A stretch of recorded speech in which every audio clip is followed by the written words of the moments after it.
Welcome back. My name is Cindy, and on this channel, I help you to pinpoint ways on how to improve your romantic and parental relationships. But in this video, I will be reviewing Married at First Sight, Season 12, Episode 12. So be sure to like this video, subscribe, and click that notification bell.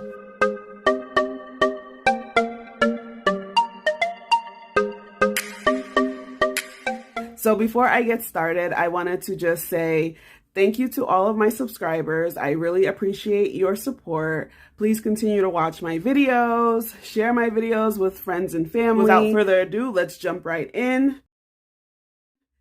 So the couples are about 3 weeks away from decision day, and they're all recapping their anniversary. And I'm not sure if anybody else does this, but when I'm in a relationship and we have like an exciting time together, I like to recap the next day. So I thought it was pretty cool that, they were doing that.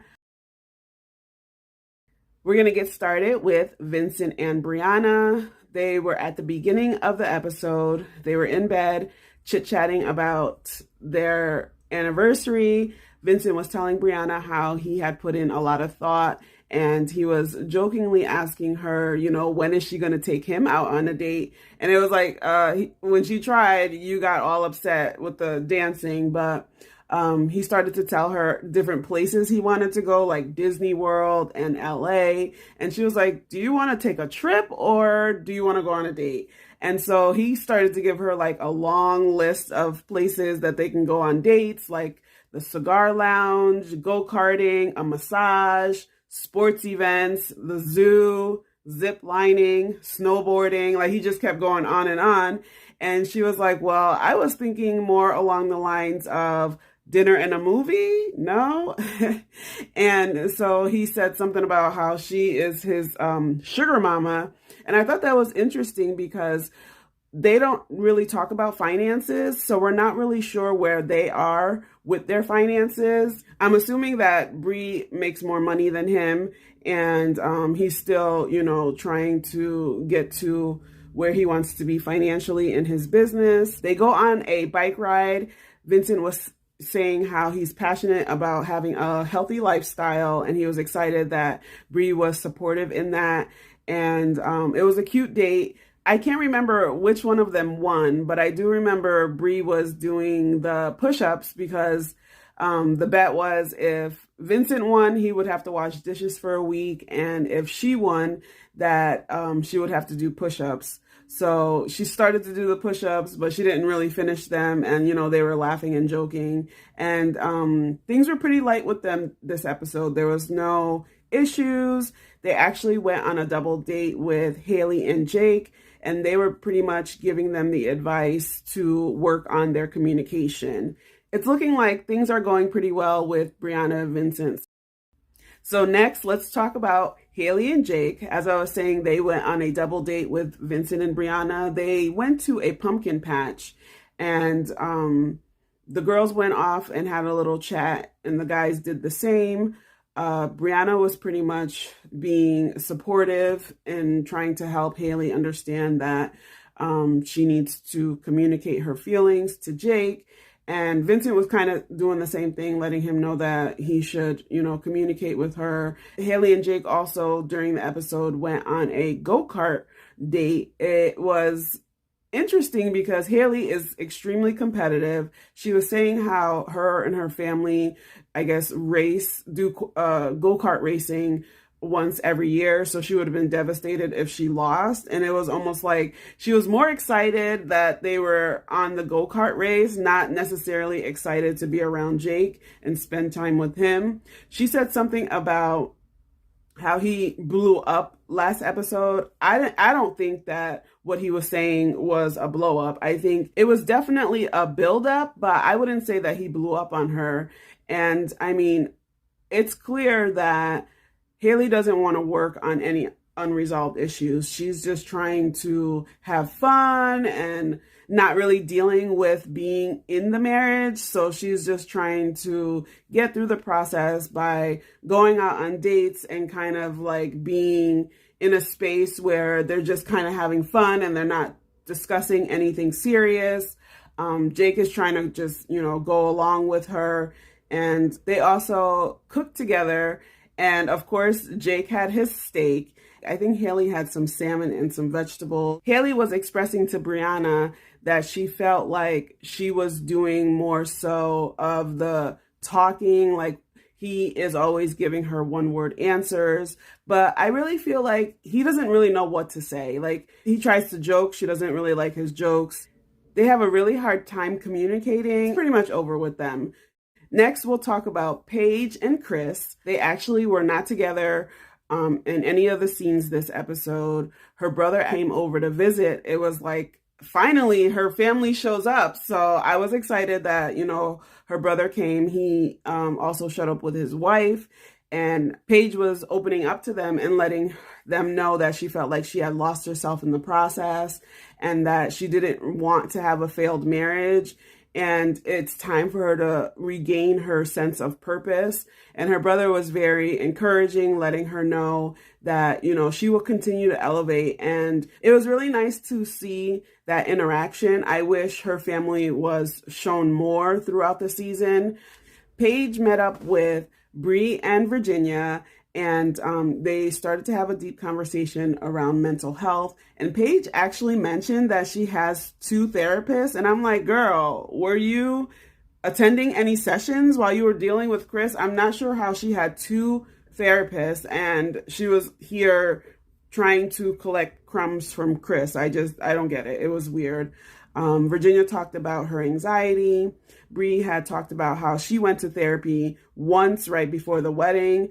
I'm a big advocate when it comes to therapy, and I don't think much can really happen in just one session. So I'm hoping that Bree will revisit therapy and, her and Vincent actually have some things that they can hash out in therapy. So Chris meets up with his mom and he tells her that he wants a divorce and that things are not working out. She acted like she was shocked, but then she said that she was not surprised due to the fact that they have this baby situation. It's odd to me that they continue to have Chris and Paige on the show. I'm not really sure where they're going with this. I mean, in previous seasons when the couples split prior to decision day, it was just kind of like they just went off, and then the next time we saw them was decision day, like with Brett and Olivia. Like, we did see Olivia, I think, once or twice, but then we didn't see her again until decision day. So I'm not sure why they continue to have Paige and Chris in every episode this season, but it is what it is. Next, we have Ryan and Clara. Oh my goodness, Ryan, I cannot with him. So they have this tantric yoga date where, they're, I guess, trying to figure out how they can connect sexually. And while they're doing the positions, Clara was pretty much on top of Ryan. He was basically complaining about how uncomfortable he was. And it was just really awkward. Every time I see them, it's just awkward energy. And they both agreed that the yoga didn't help bring them closer. And Ryan was really being avoidant because he started to talk about his connection with her dog. And we see Clara in the confessional saying how he wants to navigate the dog, but not her.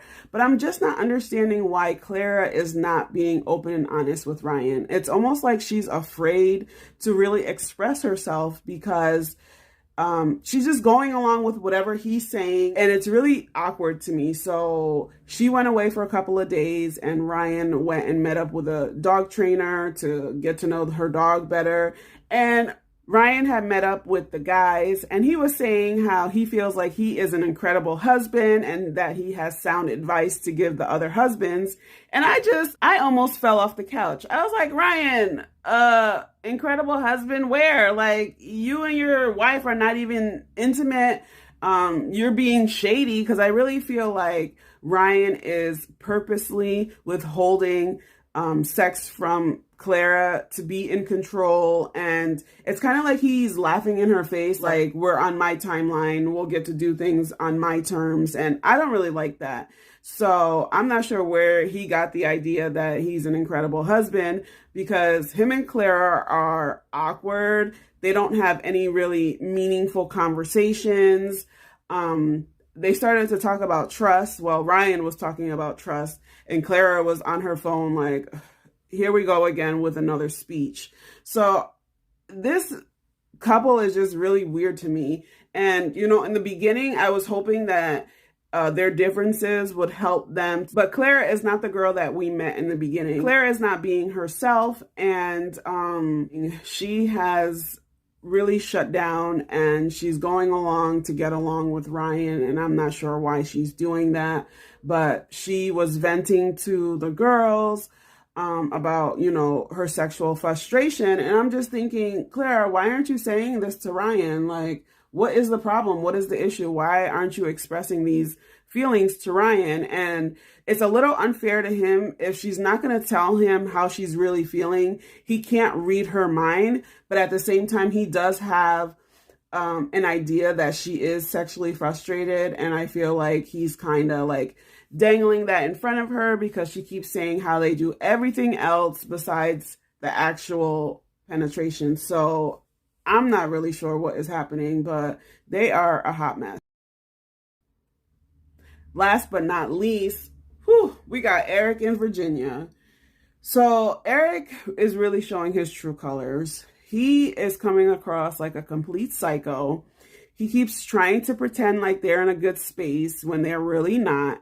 And Virginia finally called him out on it on this episode. So they were talking about their 1 month anniversary, and Erik was saying how it was the best date ever.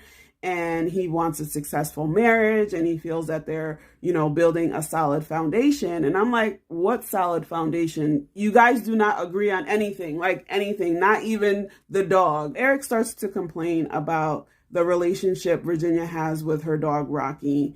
And Virginia gets frustrated, and she was saying how she feels like a bad pet mom because she hasn't seen her cats, and she really cares about her dog, and he needs to kind of back off. And she was saying how it's her dog, like she wants to do what she wants with her dog. And he was getting offended, saying that it's not just your dog, it's our dog now because we're married. And it's like, I could understand that to a certain extent, but Erik is trying to be so controlling. It's like cringy to watch because he keeps throwing out there like, oh, if you don't want to do this, if you don't want to be with me, you can leave, you can leave, you can leave. But then he's like, oh, I'm not going to go anywhere. I'm here. I have your back. He's sending mixed messages because in one breath, he wants, you know, if things don't go his way, basically you can kick rocks. And then in the next breath, he's like, oh, I'm here for you. I can understand Virginia's anxiety because I would be anxious as well. She already has abandonment issues. And for him to keep throwing it out there like, you know, she can go at any time, it's nerve-wracking because when you're in a relationship, you want to feel secure in that relationship. And if your partner keeps throwing out there how this can be over, we don't have to do this, you can leave, that's stressful.